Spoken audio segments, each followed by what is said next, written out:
Saudara-saudariku semuanya yang berbahagia, sesuai dengan tema malam hari ini kita akan membahas tentang apa yang sudah disampaikan ya oleh Habib Umar bin Hafid. Tadi menurut admin sudah ditampilkan di deskripsi atas ceramah khutbah pidato dari beliau Habib Umar bin Hafid. Nanti insya Allah akan kami sertakan kembali di deskripsi bahwa beliau mengatakan setiap tahun itu Rasulullah Nabi kita Muhammad SAW itu selalu rawuh bersama dengan kami ya, kita ini kan di Tarim sana itu kan ada acara rutinan tahunannya, ziarah ke makam Nabi Hud alaihissalam. Terus Rasulullah juga bersama dengan rombongan peziarah tersebut. Tidak hanya waktu menziarahi makam Nabi Hud saja, tapi juga makam para pembesar kaum Ba'alawi yang ada di sana, bahkan yang dimakamkan di daerah Zambal, Tarim sana. Waktu ziarah ke makam Muhammad bin Ali Al-Faqihil Muqaddam juga begitu. Waktu berziarah ke makam Habib-habib yang terkemuka di antara mereka, juga Nabi kita Muhammad SAW menghadiri bersama-sama dengan mereka dalam acara ziarah tersebut. Nah inilah yang kadang bisa diterima oleh kalangan tertentu, tapi mayoritas belum bisa diterima oleh orang-orang yang belum pada tingkatannya. Tetapi orang yang pada tingkatan awam ini tidak serta-merta divonis, oh kamu belum mampu menganalisanya. Tidak seperti itu. Kita kembalikan ke ajaran yang murni dan normal-normal saja. Apakah ada amaliyah ya yang telah dan biasa dilakukan oleh mereka itu benar-benar membawa maslahah, baik untuk internal mereka ataupun eksternalnya? Ternyata kan ya tidak. Padahal agama Islam itu rahmah bagi seluruh alam. Maka ketika kita melihat dan mendengar ucapan yang keluar dari lisan seorang yang terkenal sekalipun, selevel Habib Umar bin Hafid sekalipun, kita tidak boleh mempercayainya begitu saja. Karena jika dilihat dari sisi sejarah pun, makam Nabi Hud itu pun ya hanya sekedar berdasarkan Qorinah wal Mukasyafah, tidak berdasarkan penemuan yang hakikah. Asli memang makamnya di situ tidak.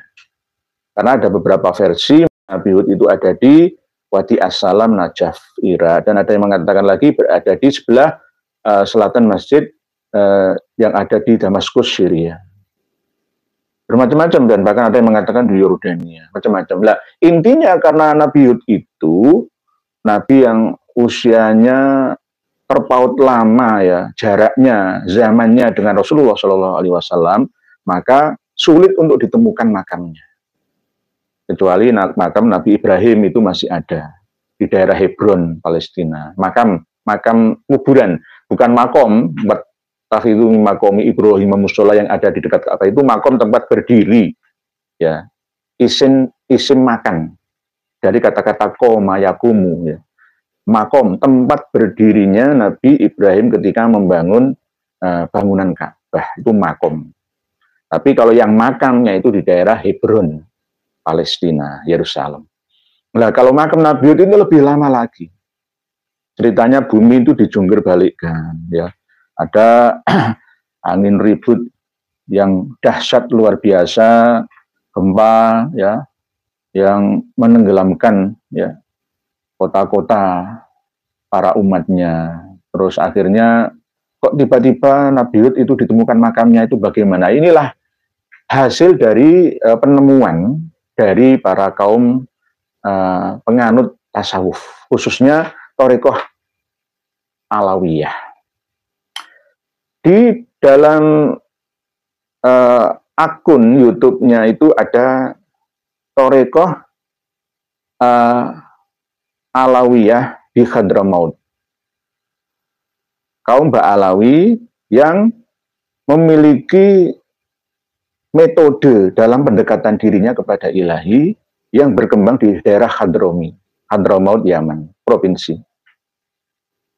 Kalau dibawa ke Indonesia ini, menurut Habib Lutfi bin Yahya, katanya semua torekoh yang paling bagus adalah torekoh Alawiyah. Bisa mengalahkan torekoh Naksabandiyah, Qadiriyah, Syadziliyah, Satoriyah, ya, dan torekoh-torekoh lainnya. Nah, ini torekoh Alawiyah. Tidak berkiblat pada Sayyidina Ali karramallahu wajhah, tetapi berkiblat pada Alwi bin Ubaidillah. Jadi harus jeli dalam membedakan ini, sampai Nakobatul Ashraf dunia pun bisa terkecoh kok. Khususnya Nakobah Ashraf yang ada di Turki, Istanbul sana, itu bisa terkecoh. Dikira Alawiyah, Robitoh Alawiyah. Oh, berarti Alawi bin Ubaidillah itu. Oh, enggak, itu berarti Ali bin Abi Thalib karramallahu wajhah. Pemahamannya seperti itu. Padahal enggak. Robitoh Alawiyah itu adalah ikatan, perhimpunan, perkumpulan keturunan Alwi bin Ubaidillah. Nah, ini bisa terkecoh gara-gara nama Alawiyah.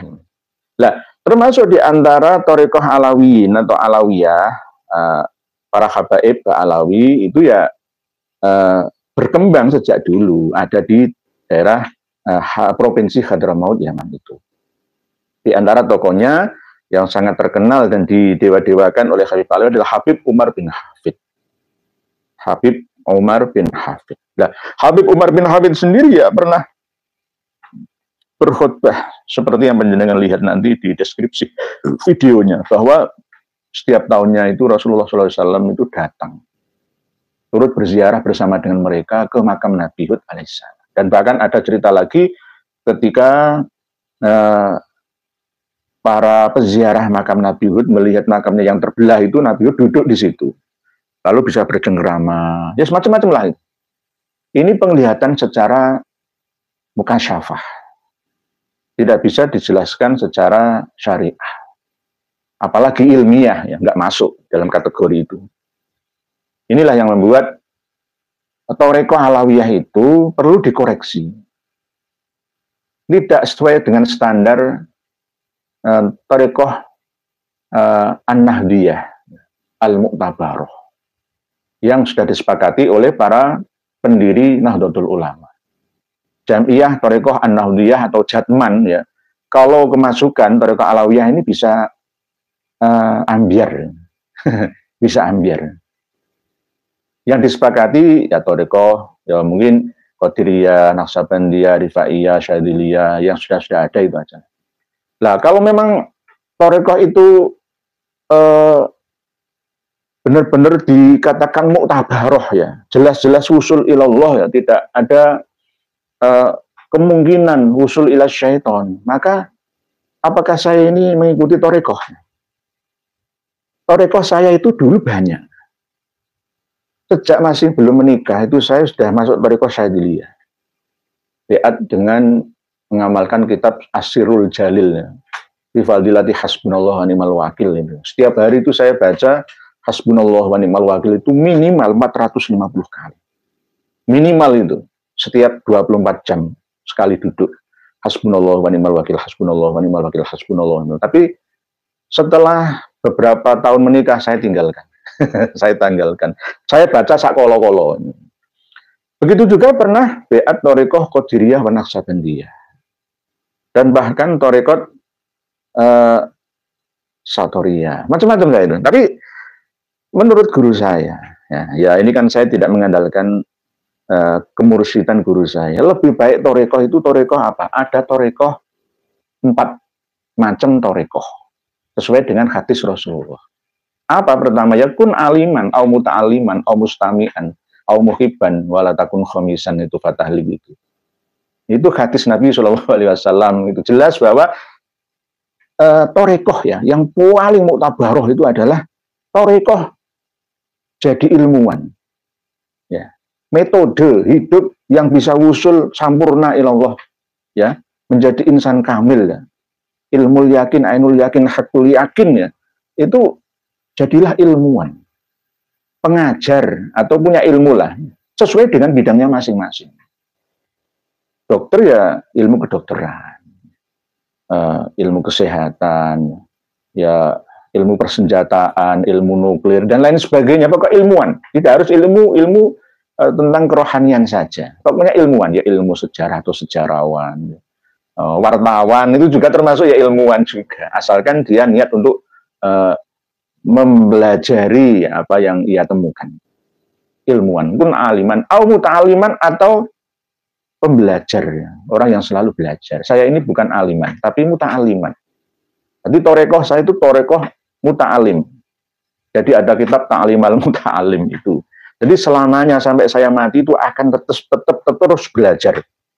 Karena perintah Rasulullah ini, kun jadilah kamu aliman, orang yang berilmu atau mengajar, au muta'aliman atau yang belajar.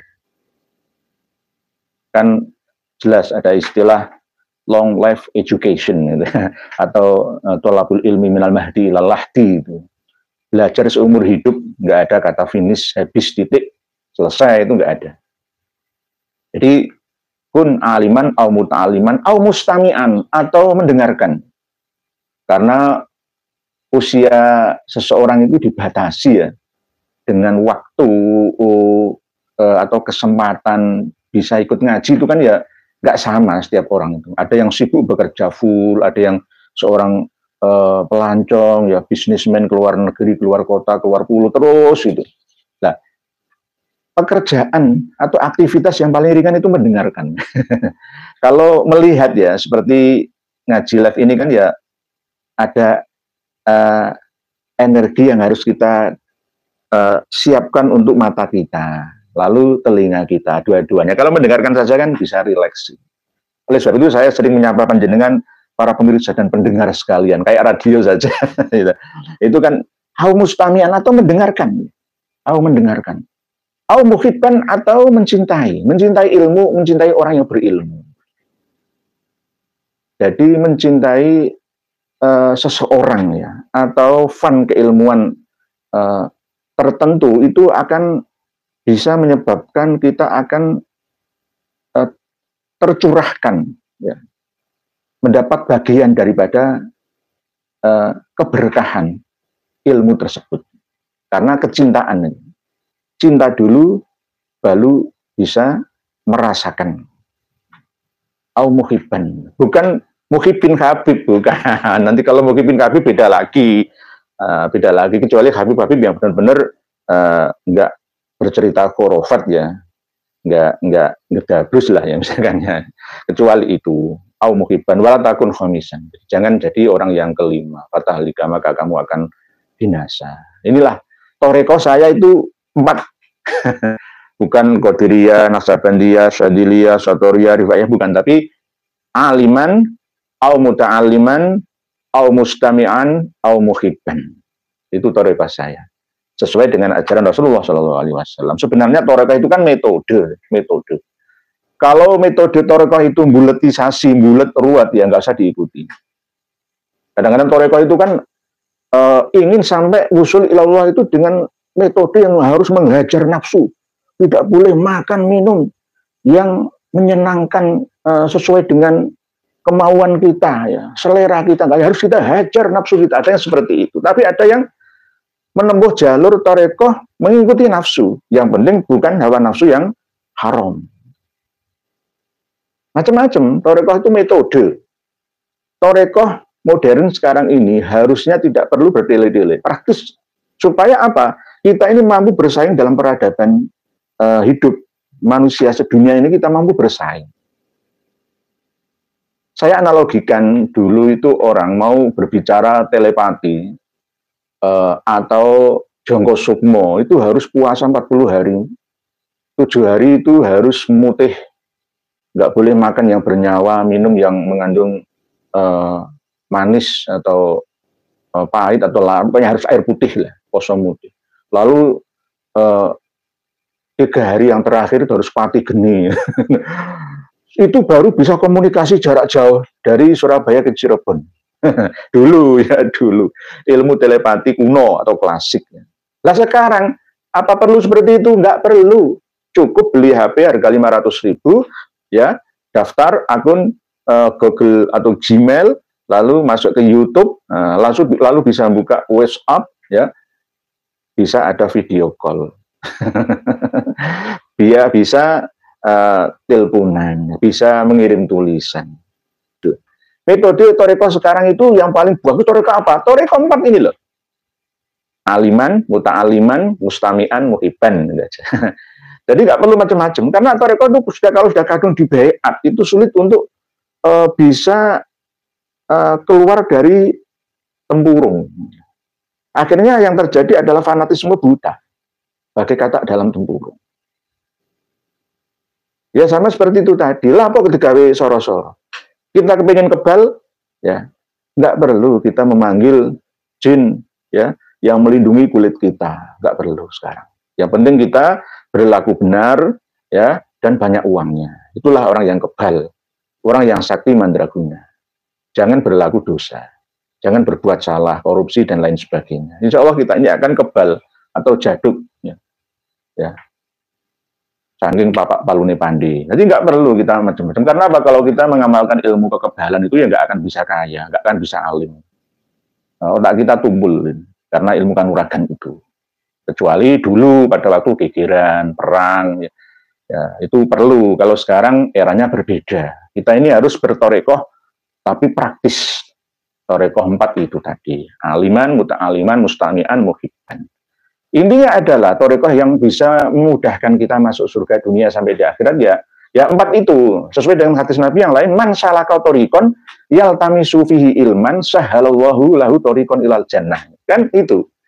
Barang siapa suluk torekoh, lah bahasanya man salaka. Man sapa wonge salaka ngambah torikon ing dalan. Ini biasanya diartikan suluk torekoh. Barang siapa menempuh jalur atau metode, ya, yang dimana dalam metode itu dia bisa menghasilkan ilmu. Jadi kan pun aliman, muta'aliman itu, au mustami'an muhibban itu. Maka sahalallahu lahu thoriqan ilal jannah. Maka Allah akan memudahkan ia dalam menempuh dan merasakan memasuki alam kebahagiaan jannah di dunia yang menghantarkannya masuk surga di akhirat. Man salaka thoriqan yaltamisu fihi ilman sahalallahu lahu thoriqan ilal jannah. Itulah thoriqah yang mutabaroh saat ini lah ya. Kalau memang mau masuk thoriqah mutabaroh ala an-nabiyah misalkan jadman, ya monggo, gak masalah, saya nggak melarangnya. Yang penting metode-metode itu tidak sampai mengganggu ya kita untuk terus belajar. Kadang-kadang thoriqah tertentu itu kan menutup diri dan komunitasnya dari informasi luar, dari orang lainnya, dari ulama lainnya. Itulah yang membuat thoriqah tersebut bukan thoriqah yang mutabaroh, tapi ghairu mutabaroh. Kalau jadman, jami'ah thoriqah an-nahdiyah, itu jelas mutabaroh, tergantunglah mursyidnya masing-masing. Lah thoriqah yang ghairu mutabaroh atau setengah mutabaroh, alawiyah ini, apalagi thoriqah alawiyah ala ba'alawi, diantaranya apa yang seperti disampaikan oleh Habib Umar bin Khattab tadi. Itu tidak masuk di akal yang syihah. Jadi wong makamnya Imam Nabi Hud itu tidak di situ. Kalau toh memang di situ, itu mungkin berupa prasasti atau ya monumen lah, tapi dibentuk seperti bentuk makam. Memang sudah ribuan tahun yang lalu makam itu ditemukan. Ada manuskripnya, ada. Saya menelusuri ada manuskripnya. Bahkan Muhammad bin Ali Al-Faqihil Muqaddam itu dulu ya sering ziarah ke makam Nabi Hud tersebut. Ini terekam dalam kitab Syarhul Ainiyah. Ada kitab Syarhul Ainiyah. Wa kana Sayyidina Al-Faqih radhiyallahu anhu yaqul ana li ahli baladi kal ghaith. Muhammad bin Ali Al-Faqih Al-Muqaddam, ya, katanya itu waliullah yang super lah, Superman. Wa kana yaqulu alayya minal qara ila qabri Hud alaihi salam ya'ni fi syafa'ah. Jadi sangat-sangat menyanjung dirinya sendiri dan disanjung berlebihan oleh orang lain. Waqala Said Az-Zaid At-Taqi Al-Abid Muhammad bin Ali bin Umar Ba'alawi lam yamut ahadun minas sada Ali Ba'alawi illa waqad aslahalahu Al-Faqih Muhammad bin Ali bin Ba'alawi manzilahu. Nah ini loh, yang dipakai, yang dipegang oleh thoriqah alawiyah itu seperti ini. Seorang sayyid yang sering berzuhud, yang bertakwa, yang ahli ibadah. Waqal as-Sayyid Az-Zaid At-Taqi Al-Abid, dia namanya Muhammad bin Ali bin Umar Ba'alawi. Beliau berkata, tidak ada seorang pun dari golongan Sayyid keluarga Ba'alawi, ya, kecuali ketika dia mati itu sudah disediakan, ya, diluluskan jalannya oleh Muhammad bin Ali Al-Faqihil Muqaddam, ditempatkan di tempat yang di alam barzahnya itu, ya di surga lah, ya, di satu rumah yang mewah.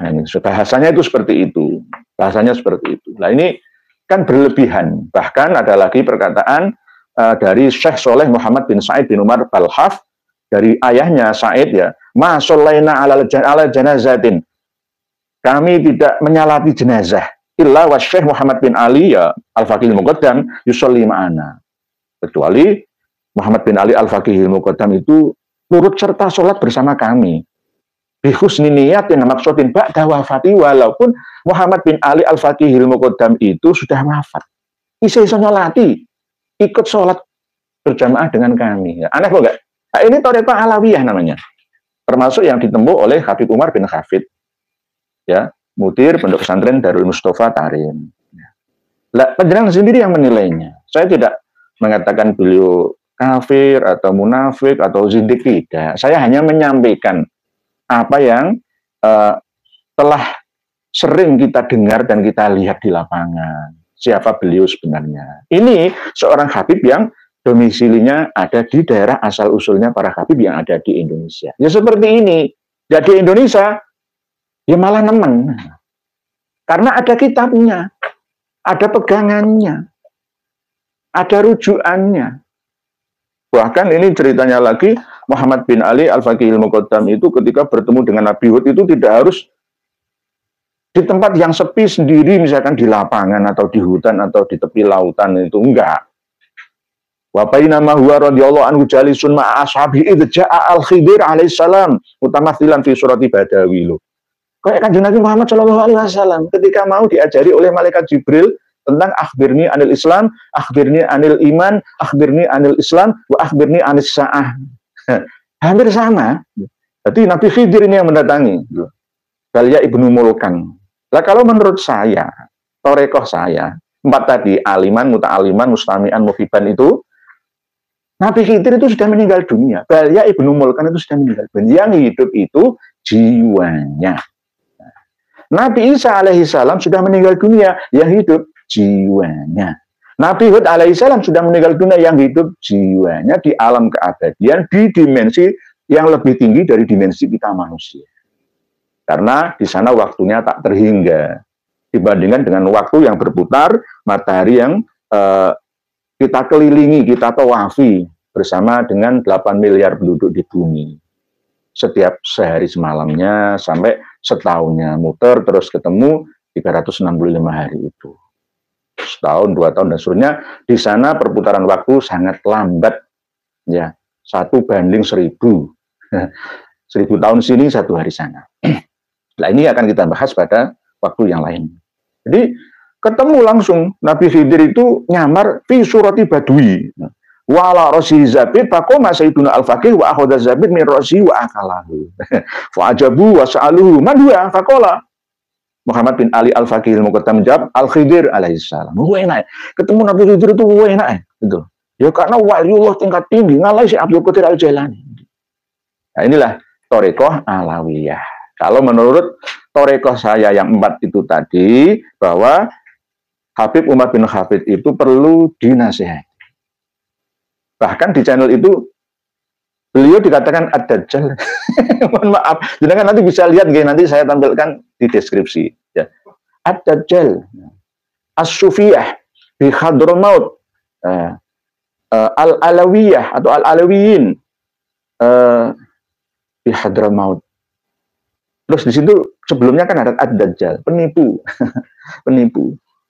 Jadi dajjal itu bisa menyaru, ya, seperti orang soleh, ya, berjubah, ya. Pertama-tama ngaku wali, orang soleh. Lalu setelah itu ngaku jadi nabi. Setelah itu ngaku jadi Tuhan.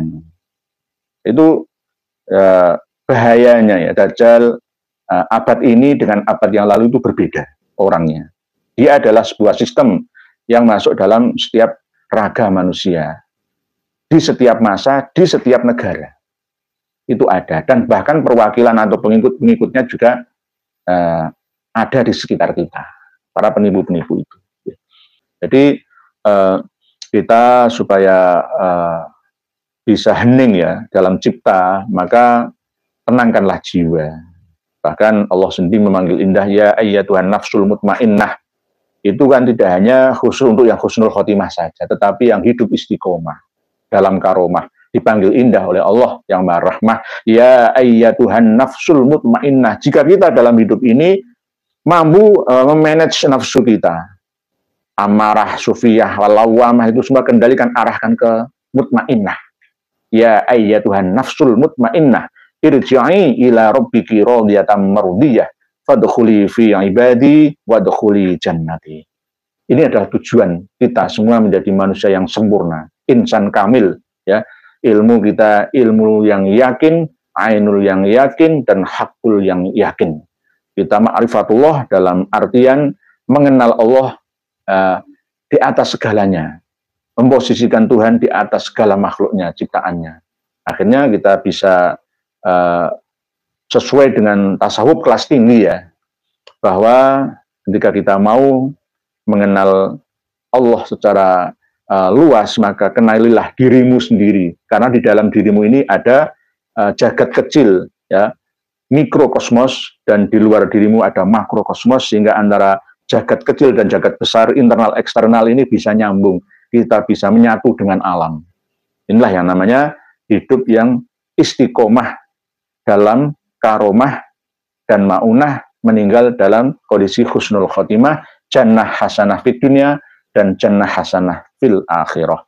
Closing statementnya adalah bahwa ziarah Nabi Hud setiap tahunnya dilakukan oleh para kaum sufi Yaman, diantaranya para Habib Alawi yang ada di sana, dan sebagian yang dari sini, yang katanya dihadiri oleh Nabi. Dan juga waktu ziarah ke makam Zambal, makam Muhammad bin Ali Al-Faqihil Muqaddam, Habib-habib mereka di sana, Ali Khalid Rizam, dan lain-lainnya, itu Rasulullah ikut serta berziarah ke sana. Itu adalah keyakinan torekoh, ya, yang tidak muktabaroh, ya, yang ghairul muktabaroh. Kalau toh memang itu diyakini oleh mereka seperti itu, tidak selayaknya untuk disampaikan kepada komunitas di luar komunitas mereka. Nanti dibully habis-habisan oleh eksternal komunitas mereka. Termasuk kita ini hanya mengingatkan kepada beliau yang terhormat Habib Umar bin Hafid, tirulah Sayyidina Umar bin Khattab, tirulah Sayyidina Umar bin Abdul Aziz. Ya, beliau berdua bukan seorang ahli tasawuf, tapi manfaatnya lebih luas, lebih besar untuk umat ini.